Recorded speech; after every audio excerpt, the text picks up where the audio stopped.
The morning mist clung to the Ukrainian countryside like a gray blanket, hiding secrets that would soon change everything. Viktor Petrov adjusted his binoculars and scanned the abandoned village below.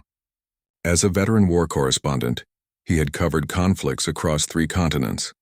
But something about this assignment felt different.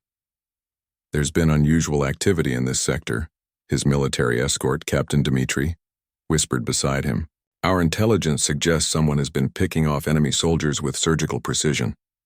Always single shots, always fatal, always from impossible distances." Viktor lowered his binoculars and pulled out his notebook.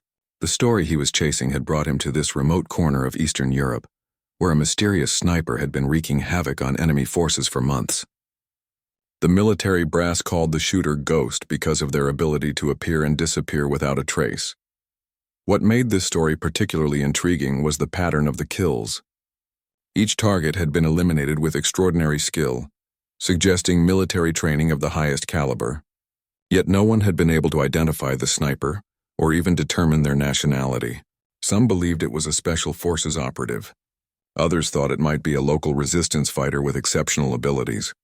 Viktor's editor had sent him here after reports surfaced of a sniper who could hit targets from over a mile away, something that required not just skill but equipment that few people in the world had access to.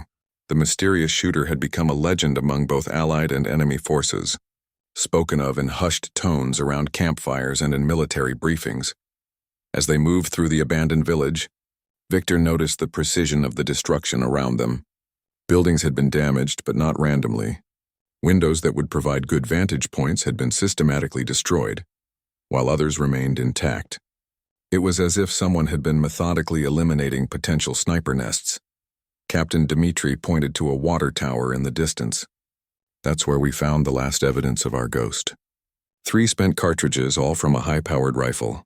The shots were fired at enemy positions nearly 2 kilometers away. All 3 targets were eliminated instantly." Viktor felt a chill run down his spine. He had interviewed military snipers before, and he knew that kind of accuracy required years of training and natural talent that few possessed. The distance alone was remarkable, but the consistency suggested someone with extraordinary abilities. As they approached the water tower, Viktor noticed something glinting in the rubble nearby. He bent down and picked up a small piece of jewelry, a delicate silver chain with a tiny pendant. It seemed out of place among the military debris and spent ammunition casings. "Probably belongs to someone who used to live here," Captain Dmitri said dismissively, but Viktor wasn't so sure. Something about the chain felt significant, though he couldn't explain why. They climbed the ladder to the top of the water tower, and Viktor was struck by the commanding view it provided. From this position, someone could see for miles in every direction. The strategic value was obvious, but so was the vulnerability. Anyone up here would be exposed to counter-sniper fire. As Viktor examined the position where the shots had been fired, he noticed something that made his blood run cold. Scratched into the metal of the water tower was a small symbol, barely visible unless you knew where to look. It was a rose delicately carved with what appeared to be a knife point. "Captain, have you seen this before?" Viktor asked, pointing to the carving. Dmitri squinted at the symbol and shook his head. "Could be anything. Graffiti, someone marking territory, who knows?" But Viktor's instincts told him otherwise. In his years of war reporting, he had learned to pay attention to details that others might dismiss. This rose wasn't random graffiti. It was a signature, a calling card left by someone who wanted to be remembered. As they descended from the water tower, Viktor's mind raced with questions. Who was this mysterious sniper? What was their motivation? And why had they chosen to leave such a subtle but distinctive mark? The afternoon sun was beginning to set when they returned to the military base. Viktor spent the evening reviewing his notes and trying to piece together the fragments of information he had gathered. The precision of the kills, the strategic positioning, the delicate jewelry, and most intriguingly, the rose carved into the metal. That night, as Viktor lay in his bunk, he couldn't shake the feeling that he was missing something important. The story he was chasing was more complex than a simple military sniper eliminating enemy targets. There was something personal about it, something that went beyond duty or patriotism. He thought about the silver chain he had found and the rose carved into the water tower. Both seemed to suggest a feminine touch, but surely that was impossible. Female snipers existed, but one with this level of skill operating alone in a war zone seemed unlikely. As sleep finally overtook him, Victor made a mental note to dig deeper into the identity of this ghost sniper. Tomorrow he would begin asking different questions, looking for clues that might reveal not just who this person was, but why they had become the most feared and effective sniper in the entire conflict. Little did Victor know that his questions would soon lead him down a path that would challenge everything he thought he knew about war, justice, and the lengths to which someone would go for revenge. Victor's investigation took an unexpected turn the next morning when he received a message from an anonymous source. The note, slipped under his door sometime during the night, contained only an address in the nearby town of Kozova and the words, "Ask about Anya Volkov." Captain Dmitri was reluctant to allow Victor to venture into the town, citing security concerns, but the journalist's persistence eventually won out. They drove through checkpoint after checkpoint, each one more heavily fortified than the last, until they reached the outskirts of Kozova. The town showed the scars of war clearly. Many buildings had been damaged by artillery fire, and the streets were largely empty, except for a few elderly residents who moved quickly between destinations, their eyes constantly scanning the sky for danger. The address led them to a small cafe that somehow remained operational despite the chaos surrounding it. Inside, an elderly woman with silver hair and tired eyes was cleaning glasses behind a makeshift bar. When Victor mentioned the name Anya Volkov, the woman's hands froze. "Who wants to know?" she asked in heavily accented English, her voice barely above a whisper. Victor introduced himself as a journalist and explained that he was investigating the mysterious sniper who had been active in the region. The woman, who introduced herself as Katya, looked around nervously before motioning them to a back room. "Anya was my daughter," Katya said, her voice heavy with emotion. "She was the best of us, you understand? Smart, beautiful, full of life. She had dreams of becoming a doctor, helping people." Victor pulled out his notebook, sensing that he was about to hear something significant. "What happened to her?" Katya's eyes filled with tears as she began to tell Anya's story. She was studying medicine at the university in Kiev when the conflict began. But she also had another talent, one that her grandfather had taught her.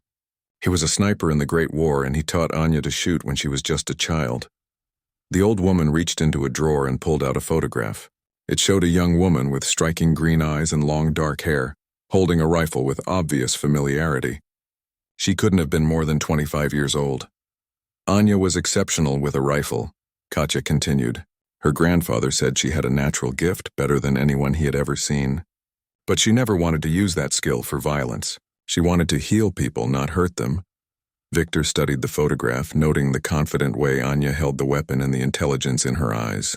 "What changed?" he asked gently. Katya's expression darkened. "They came to her village. Enemy soldiers looking for resistance fighters. They rounded up civilians, including Anya's younger brother Mikhail. He was only 17, just a boy who had never hurt anyone in his life." The old woman paused, struggling to continue her story. Captain Dmitri shifted uncomfortably in his chair, perhaps beginning to understand where this was leading. "They executed him," Katya whispered. "Shot him in the town square as an example to others. Anya was there, hidden in the crowd, forced to watch as they murdered her baby brother." Victor felt his stomach tighten. He had seen the aftermath of such atrocities and conflicts around the world, but hearing about it from a grieving mother made it feel immediate and personal. "That night, everything changed," Katya continued. "Anya came to me with tears in her eyes and told me she could no longer stand by and watch innocent people die.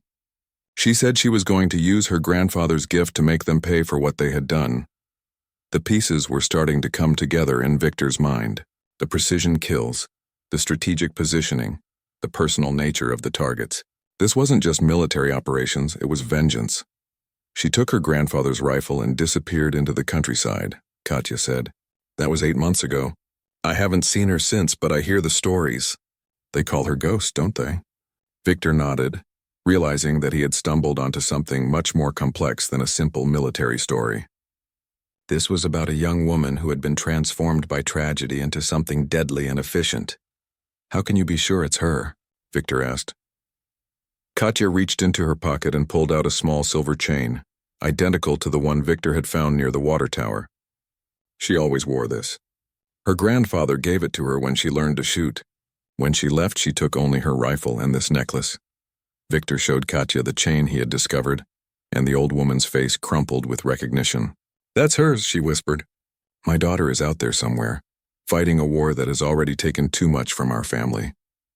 As they prepared to leave the cafe, Victor asked one final question. "The rose symbol carved into the water tower, does that mean anything to you?" Katya's eyes widened with surprise. "How did you know about that?" The rose was Mikhail's nickname for his sister. He used to call her Rose because she was beautiful but had thorns when she was angry. She must be leaving that mark to honor his memory. Driving back to the base, Victor's mind was racing with the implications of what he had learned. Anya Volkov wasn't just a skilled sniper taking out enemy targets. She was a young woman driven by grief and rage, using her extraordinary abilities to wage a personal war against those who had destroyed her family. But Victor also sensed that there was more to the story. 8 months was a long time for someone to operate alone in hostile territory, especially someone with no formal military training. How had she survived? How had she obtained ammunition and equipment? And most importantly, what was her ultimate goal? That evening, Victor received another anonymous message. This one contained coordinates and a simple instruction. "Come alone at midnight if you want to meet the ghost." Victor stared at the message, his heart pounding. Someone wanted to meet him, and he had a strong suspicion that it might be Anya Volkov herself. The question was whether he was brave enough to follow through, knowing that he would be meeting one of the most dangerous snipers in the world. Victor stood at the edge of the military compound at 11:30, his hands trembling slightly as he checked his equipment one final time. He had decided not to tell Captain Dmitri about the midnight meeting, knowing that the military would never allow him to go alone to meet an unknown contact, especially one who might be the legendary ghost sniper. The coordinates led to an abandoned church about 2 miles from the base, accessible only by a winding dirt road that snaked through dense forest. Victor had borrowed a motorcycle from one of the soldiers, claiming he needed to clear his head with a late-night ride. As he drove through the darkness, his headlight cutting through the thick shadows between the trees, Victor questioned the wisdom of his decision. He was a journalist, not a soldier, and he was about to meet someone who had killed dozens of people with frightening efficiency. The church appeared suddenly in his headlight beam, its damaged bell tower reaching toward the star-filled sky like a broken finger. Victor parked the motorcycle behind a cluster of overgrown bushes and approached the building on foot, his heart hammering in his chest. The heavy wooden doors creaked as he pushed them open, revealing a nave lit only by moonlight streaming through shattered stained glass windows. Victor called out softly, "Hello? I'm here as requested." For a long moment there was only silence. Then from the shadows near the altar a voice spoke. It was feminine, young but carrying a weight that spoke of experiences far beyond her years. "You've been asking questions about me," the voice said. Victor couldn't see the speaker clearly, but he could sense movement in the darkness. "I'm a journalist," Victor replied, his voice steadier than he felt. "I'm trying to understand what's happening in this region. People are calling you Ghost." A soft laugh echoed through the church. "Ghost, yes, I suppose that's what I've become, though I prefer to think of myself as Justice." Victor took a careful step forward. "Are you Anya Volkov?" There was a pause. Then the figure stepped into a shaft of moonlight. Victor's breath caught in his throat. The woman before him was unmistakably the same person from the photograph her mother had shown him, but changed in fundamental ways. Her dark hair was shorter now, her face leaner, and her green eyes held a hardness that spoke of things seen and done that could never be undone. She was dressed in dark clothing that seemed designed for camouflage, and even in the dim light, Victor could see the outline of a rifle slung across her back. Despite her small stature, there was something about her presence that commanded respect and inspired fear. "You spoke to my mother," Anya said. It wasn't a question. Victor nodded. "She's worried about you. She told me about your brother, about what happened to him." Anya's expression hardened. Mikhail was innocent. He had never hurt anyone in his life. He was going to be a teacher, can you believe that? He wanted to help children learn to read. Her voice cracked slightly, revealing the grief that lay beneath her cold exterior. "I'm sorry for your loss," Victor said gently. "But what you're doing out here, the killing, is this what your brother would have wanted?" Anya's eyes flashed with anger. Don't you dare tell me what my brother would have wanted. You didn't know him. You weren't there when they murdered him in cold blood while other villagers were forced to watch. Victor realized he had touched a nerve, but he pressed on. Then tell me. Help me understand why a medical student became one of the most feared snipers in this entire conflict. Anya was quiet for a long moment, her gaze fixed on something Victor couldn't see. When she spoke again, her voice was distant, as if she were reliving memories that were too painful to fully acknowledge. After they killed Mikhail, I couldn't sleep. Every time I closed my eyes, I saw his face, heard the sound of the gunshot that ended his life. I tried to continue my studies, tried to pretend that I could still become a doctor and help people. But how do you heal when the wound is inside your soul? She moved to one of the broken pews and sat down, gesturing for Victor to do the same. Despite the circumstances, he found himself oddly moved by her vulnerability. My grandfather's rifle was still in my mother's attic, Anya continued. He had taught me to shoot when I was young, said it was important for people to know how to protect themselves. He never imagined I would use his lessons for this. Victor pulled out his notebook but hesitated to write. This felt too personal, too raw for immediate documentation. What was your first target? He asked quietly. Anya's expression grew cold again. The commander who ordered my brother's execution. Colonel Petrov, no relation to you, I assume, was stationed at a checkpoint about 15 miles from my village. I tracked him for 3 days, learned his routines, his habits. Victor felt a chill as he realized the level of planning and determination that Anya's mission had required. This wasn't a crime of passion. It was calculated, methodical revenge. The shot was from 800 meters, Anya said with professional detachment. Clean kill, 1 bullet. I left a rose carved into a tree nearby so that anyone who found him would know that Mikhail had been avenged. But you didn't stop there, Victor observed. Anya shook her head. How could I? Petrov was just one man. There were others involved in my brother's death, others who had committed similar atrocities. And the more I researched, the more I learned about the systematic brutality being inflicted on innocent civilians. Victor began to understand the scope of what Anya had undertaken. This wasn't just personal revenge. It had evolved into something much larger and more dangerous. So you appointed yourself judge, jury, and executioner, Victor said carefully. Someone had to, Anya replied firmly. The regular military couldn't or wouldn't target these specific individuals. But I could. I had the skills, the motivation, and nothing left to lose. As they talked, Victor found himself developing a complex mix of emotions toward this young woman. On one hand, he was horrified by the methodical way she described her killings. On the other hand, he couldn't help but feel sympathy for someone who had been driven to such extremes by unimaginable loss. How many? Victor asked finally. Anya was quiet for a moment, then said, 43 confirmed kills. Each one carefully selected, each one responsible for the deaths of innocent people. Victor felt his stomach drop. 43 people. He was sitting across from someone who had killed 43 human beings, and yet she appeared to be a thoughtful, articulate young woman who had once wanted to be a doctor. What happens now? Victor asked. You can't keep doing this forever. Anya smiled sadly. Can't I? I've become quite good at it. And there are always more targets. More people who deserve to pay for what they've done. Victor realized that he was looking at someone who had been fundamentally broken by tragedy and transformed into something deadly and efficient. The question was whether there was anything left of the idealistic medical student who had once wanted to heal the world. Victor spent the next hour listening to Anya describe her transformation from grieving sister to deadly sniper. Her story revealed a methodical approach to hunting that was both impressive and terrifying. She had taught herself advanced reconnaissance techniques, learned to live off the land for weeks at a time, and developed an intelligence network of local civilians who fed her information about enemy movements. The hardest part wasn't learning to kill, Anya said, her voice distant. It was learning to live with what I had become.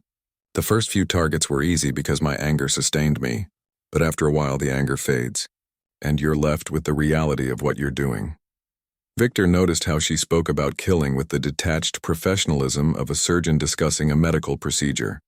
It was as if she had compartmentalized her emotions to survive the psychological weight of her actions. Do you ever regret it? Victor asked. Anya considered the question carefully. I regret that the world forced me to become this person. I regret that my brother died and that his death required vengeance. But do I regret the specific kills? No. Every person I eliminated was responsible for the deaths of innocent civilians. As dawn approached, Anya seemed to grow more restless. Victor realized that she was probably concerned about being exposed by daylight, making her vulnerable to counter-sniper operations that were undoubtedly searching for her. There's something else you should know, Anya said suddenly. I'm not working alone anymore. Victor's eyebrows rose. What do you mean? There are others like me, people who have lost family members, who have seen atrocities committed against civilians. Some of them have sought me out, wanting to learn, wanting to join the fight. The implications of what Anya was telling him were staggering. She wasn't just a lone wolf sniper. She was potentially the leader of a network of civilian snipers operating throughout the conflict zone. How many others? Victor asked. 7 active operatives, Anya replied. All locals who have personal reasons for wanting justice. I've taught them what my grandfather taught me, plus what I've learned through trial and error. Victor realized that he had stumbled onto a story much larger than he had originally imagined. This wasn't just about one woman's quest for revenge. It was about a grassroots resistance movement that was fundamentally changing the nature of the conflict. Why are you telling me this? Victor asked. Aren't you afraid I'll expose you? Anya smiled for the first time since they had met, and Victor caught a glimpse of the young woman she had once been. Because I want the world to know. I want people to understand that sometimes when official channels fail, ordinary citizens have to take extraordinary measures to protect themselves and their communities. As they prepared to part ways, Anya handed Victor a small notebook. These are the details of every operation I've conducted. Names, dates, evidence of the crimes committed by each target. If something happens to me, I want the world to know that these weren't random killings. Victor took the notebook with trembling hands, realizing that he now held documentation of one of the most effective and controversial military campaigns of the entire conflict. The information contained within could potentially end Anya's operations if it fell into the wrong hands, but it could also serve as proof that her actions were carefully planned acts of justice, rather than random violence. What's your next target? Victor asked. Anya's expression grew cold again. General Volkov, ironically, we share the same last name, though we're not related. He's the commanding officer responsible for the systematic targeting of civilian populations in this region. He's also the one who gave the order that led to my brother's death. Victor felt his blood run cold. Going after a general would be incredibly dangerous and would likely result in massive retaliation against civilian populations. That's suicide, Victor said. The security around a general will be impossible to penetrate. Maybe, Anya replied. But some things are worth dying for. My brother's death cannot go unanswered, and Volkov's continued existence means more innocent people will die. As Anya prepared to disappear back into the shadows, Victor made a decision that would change both their lives. Let me help you, he said. Anya turned back surprised. What? I have access to military intelligence through my press credentials, Victor explained. I can get information about Volkov's movements, his security arrangements. You don't have to do this alone. Anya studied Victor's face carefully as if trying to determine whether he could be trusted. Why would you risk your career, possibly your life, to help me? Victor thought about the question seriously before answering. Because I've spent years documenting atrocities without being able to do anything to stop them. For once, I have the opportunity to actually make a difference instead of just writing about tragedies after they happen. After a long pause, Anya nodded. Very well. But understand that once you cross this line, there's no going back. You'll be as much of a target as I am. Victor felt a mixture of fear and exhilaration as he realized what he was committing to. He was about to become an active participant in a story instead of just an observer, and he knew that decision would forever change how he viewed his role as a journalist. Meet me tomorrow night at these coordinates, Anya said, handing him another piece of paper. By then I'll have a plan for getting to Volkov. But Victor, she paused, using his name for the first time. Once we start this operation, one of us probably won't survive it. As Victor rode his motorcycle back to the base in the pre-dawn darkness, he reflected on the extraordinary conversation he had just experienced. He had set out to write a story about a mysterious sniper, and had instead become entangled in a web of vengeance, justice, and moral ambiguity that challenged everything he thought he knew about right and wrong. The notebook in his jacket pocket felt heavy with the weight of 43 lives, and Victor realized that he now possessed information that could either vindicate Anya as a freedom fighter or condemn her as a terrorist. Depending on how the story was told, more importantly, he was about to help plan an assassination that could either strike a blow for justice or trigger a cycle of violence that would consume the entire region. As he approached the military base, Victor wondered if he was making the biggest mistake of his life, or finally finding the courage to stand up for what he believed was right. Victor spent the following day in a state of nervous energy, struggling to maintain his cover as an objective journalist while secretly gathering intelligence for Anya's mission. During his morning briefing with Captain Dmitri, he casually inquired about General Volkov's upcoming movements. "The general is scheduled to inspect forward positions tomorrow," Dmitri mentioned offhandedly. "Big security operation. Lots of coordination required." "Why do you ask?" Victor shrugged, trying to appear nonchalant. "Just curious about how high-ranking officers move around in a war zone. Might make for an interesting angle in my article." What Victor didn't mention was that he had already been thinking about how to access more detailed information about the general's itinerary. His press credentials gave him access to certain military communications, and he had noticed that security briefings were often discussed openly in the command tent, where he had been conducting interviews. That afternoon, Victor volunteered to help organize files in the communication center, knowing that duty rosters and movement orders were processed through that office.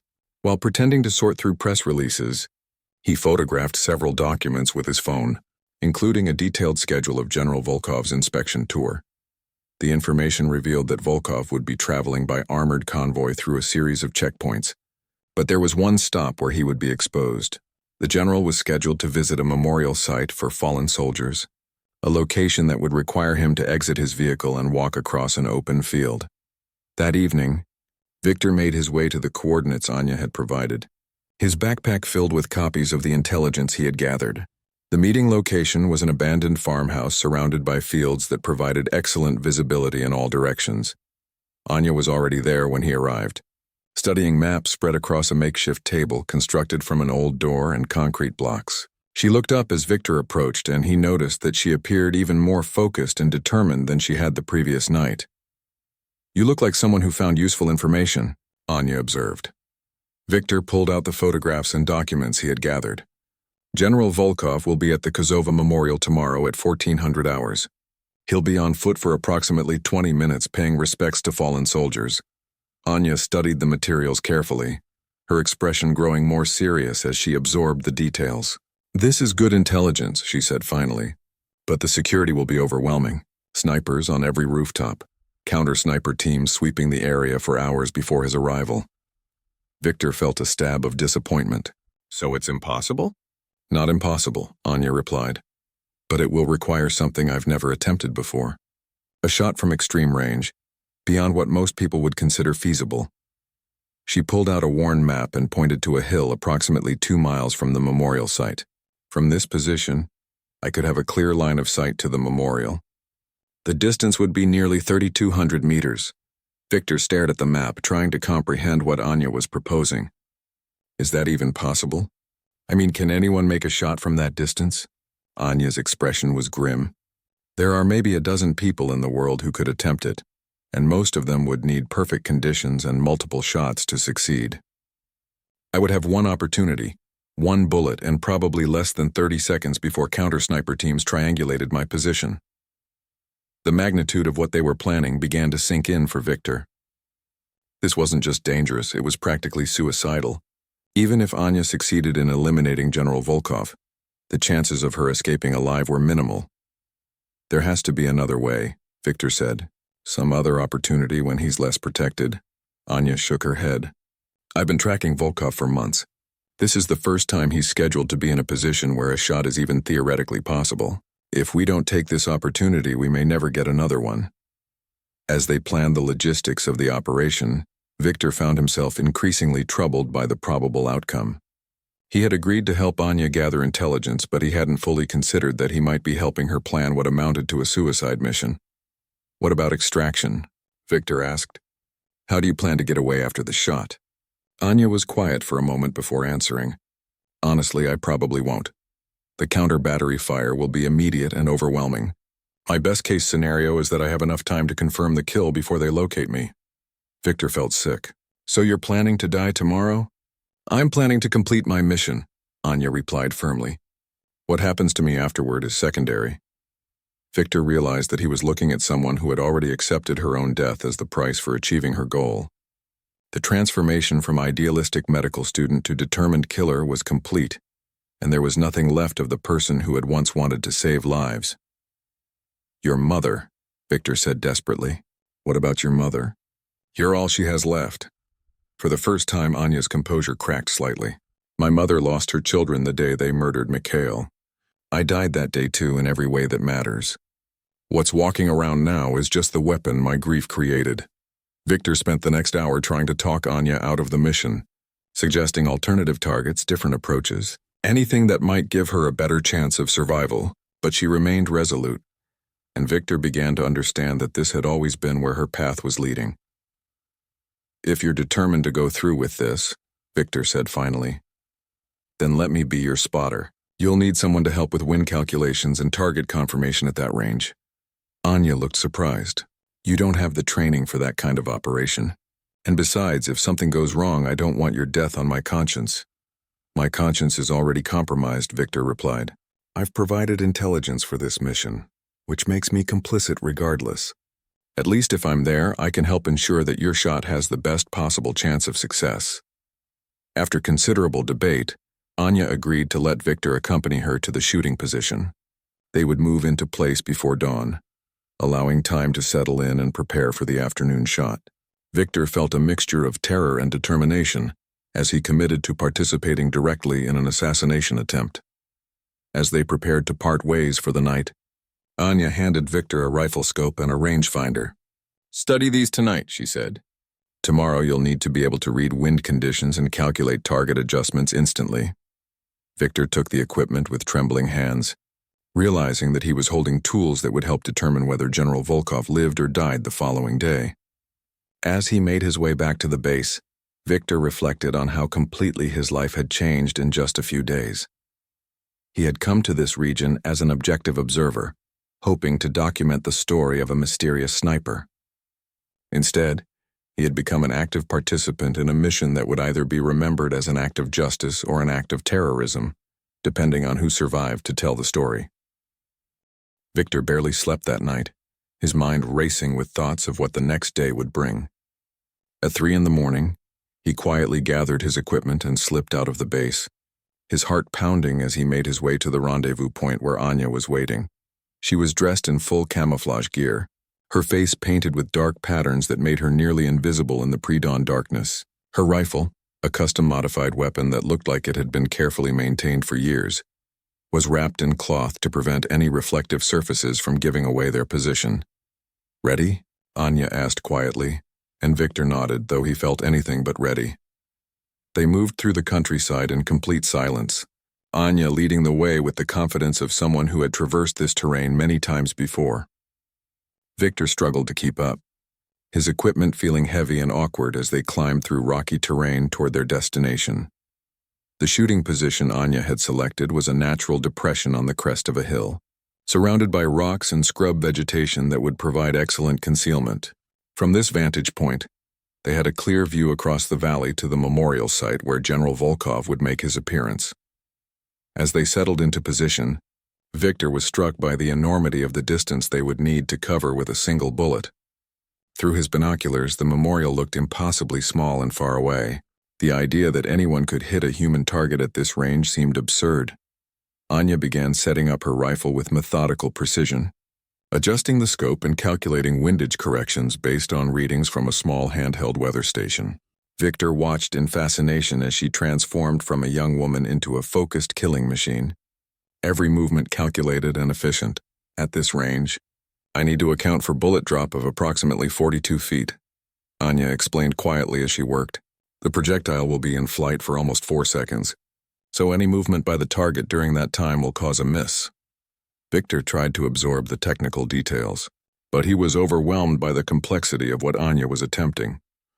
The margin for error was virtually non-existent, and external factors like wind speed, humidity, and even the rotation of the Earth would affect the bullet's trajectory.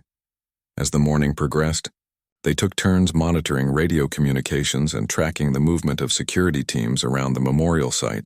Victor watched through binoculars as counter-sniper teams took positions on buildings and elevated areas, their own rifles scanning for threats. "They're good," Anya observed as she studied the enemy positions. "Professional, well-coordinated. If I miss or if they spot the muzzle flash, we'll have incoming fire within seconds." Victor felt his stomach tighten as the reality of their situation became clear. They were about to attempt an assassination while surrounded by highly trained military personnel who were specifically looking for threats like them. At 1 o'clock, advanced security teams began arriving at the memorial site. Victor watched through his binoculars as soldiers swept the area and took positions around the perimeter. The level of security was even more extensive than they had anticipated. "There," Anya said suddenly, pointing toward a convoy of vehicles approaching from the east. "That's him." Victor adjusted his binoculars and saw a line of armored vehicles moving slowly along the road toward the memorial. The convoy was heavily protected, with escort vehicles front and rear, and Victor could see additional security personnel positioning themselves as the vehicles approached. "Wind speed is steady at 8 miles per hour from the southwest," Victor reported, reading from the instruments Anya had given him. "Temperature 72 degrees, humidity 60%. Anya made small adjustments to her scope, her movements calm and deliberate despite the magnitude of what she was about to attempt. Victor found himself both impressed and horrified by her professional composure. The convoy reached the memorial and stopped. Victor watched as security personnel emerged from the escort vehicles and took positions around the site. After several minutes, the door of the central vehicle opened, and a tall figure in a military uniform stepped out. "Confirmed target," Victor whispered, his heart racing as he realized they were looking at General Volkov himself. Through his binoculars, Victor could see the general clearly. He was an older man, probably in his 60s, with gray hair and the bearing of someone accustomed to command. He moved slowly across the memorial site, pausing to read inscriptions and lay flowers at the base of the monument. "Range confirmed at 3,180 meters, Anya reported quietly. "Wind correction applied. Target is stationary." Victor watched as Anya settled into her firing position, her breathing becoming slow and controlled. He realized that within the next few seconds, she would either succeed in one of the most difficult shots ever attempted, or they would both likely die in the resulting firefight. "Target has stopped at the main monument," Victor reported. "He's reading the inscription, appears to be stationary for the moment." Anya's finger moved to the trigger and Victor held his breath. The silence was overwhelming, broken only by the distant sound of wind through the rocks and the faint noise of activity around the memorial site. "Shot," Anya whispered, and squeezed the trigger. The rifle's report was surprisingly quiet, muffled by the suppressor Anya had attached. Victor immediately shifted his binoculars to the memorial site, watching for impact. For what seemed like an eternity, nothing happened. Then through his binoculars, Victor saw General Volkov suddenly stagger and fall. The security personnel around him immediately sprang into action, some rushing to his aid while others began scanning for threats. "Confirmed hit," Victor reported, his voice shaking with adrenaline. "Target is down." Even as he spoke, Victor could hear the sound of engines starting in the distance. Counter-sniper teams were already triangulating their position, based on the sound and possible trajectory of the shot. "Time to go," Anya said, already packing her equipment with practiced efficiency. But as they prepared to leave their position, Victor heard the unmistakable sound of helicopters approaching. Looking toward the memorial site, he could see military vehicles racing in their direction, and aircraft circling overhead. "They're coming," Victor said, his voice tight with fear. Anya looked at the approaching forces and then at Victor, her expression calm despite the chaos erupting around them. "I told you this was likely to be a one-way mission," she said quietly. Victor realized that despite their successful shot, their chances of escape were virtually non-existent. They were about to face the full force of a military response that would show no mercy to the people who had just assassinated one of their highest-ranking officers. The sound of approaching helicopters grew louder as Anya and Victor hastily gathered their equipment. Victor's hands shook as he tried to pack the rangefinder, his mind struggling to process the reality that they were about to be hunted by an entire military force. "Follow me," Anya said, shouldering her rifle and leading Victor down the backside of the hill, away from their shooting position. "There's a drainage tunnel about half a mile from here. It's our only chance." They ran through thick underbrush, branches tearing at their clothing as the sound of rotors grew closer. Victor could hear voices shouting orders and the rumble of vehicles approaching their position. Behind them, searchlights began sweeping the hillside where they had been positioned moments before. "How do you know about this tunnel?" Victor gasped as they ran. "I've planned escape routes from every position I've ever used," Anya replied without breaking stride. "Survival requires preparation." They reached a concrete culvert that ran under a rural road, barely wide enough for them to crawl through. Anya went first, pulling Victor behind her into the dark, damp space that smelled of stagnant water and decay. Above them, they could hear the thunder of military vehicles passing overhead. Voices echoed in the distance, and Victor realized that search teams were already combing the area where they had been hiding. They crawled through the tunnel for what felt like hours, but was probably only 20 minutes, emerging finally in a wooded area several miles from their original position. Victor was exhausted and disoriented, but Anya seemed as focused as ever. "We need to reach the safe house," Anya said, checking her compass. "It's about 10 miles northeast of here." As they made their way through the forest, Victor's mind raced with questions about what would happen next. They had succeeded in eliminating General Volkov, but at what cost? The military response would be swift and brutal, and civilian populations would likely suffer retaliation. "Do you think it was worth it?" Victor asked as they paused to rest beside a small stream. Anya was quiet for a long moment before answering. "Ask me that question in 6 months, when we see whether his death makes any difference in how this conflict is conducted." They reached the safe house, a small cabin hidden deep in the forest, just as darkness was falling.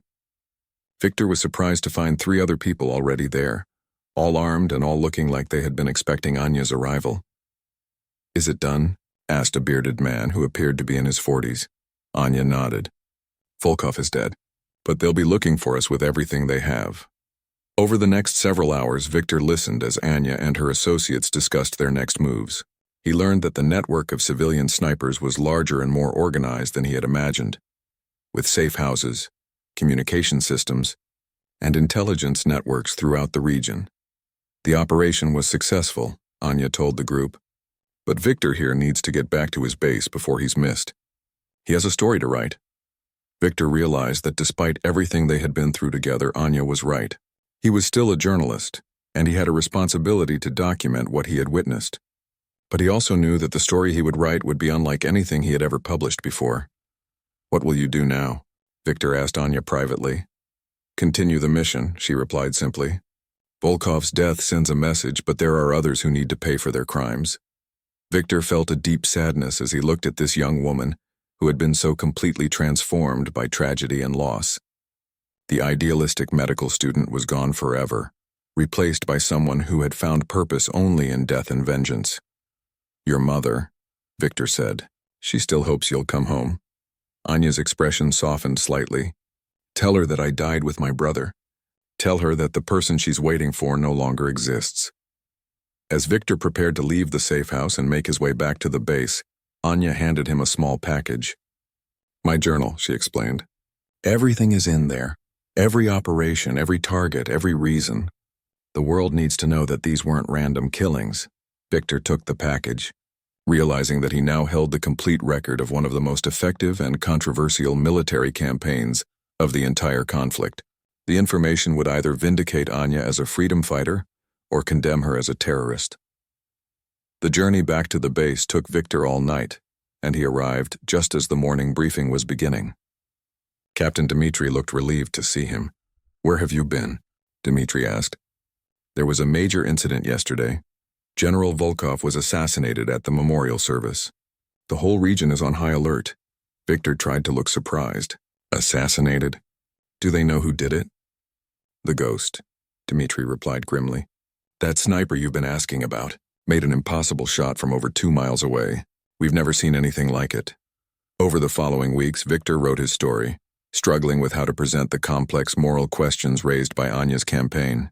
He interviewed military officials, civilian survivors, and family members of both victims and perpetrators, trying to understand the full scope of what had happened.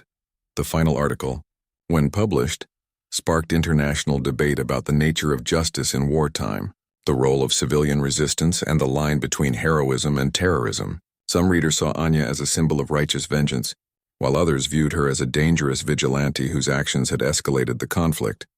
Victor never saw Anya again, though reports continued to surface of precision killings throughout the region.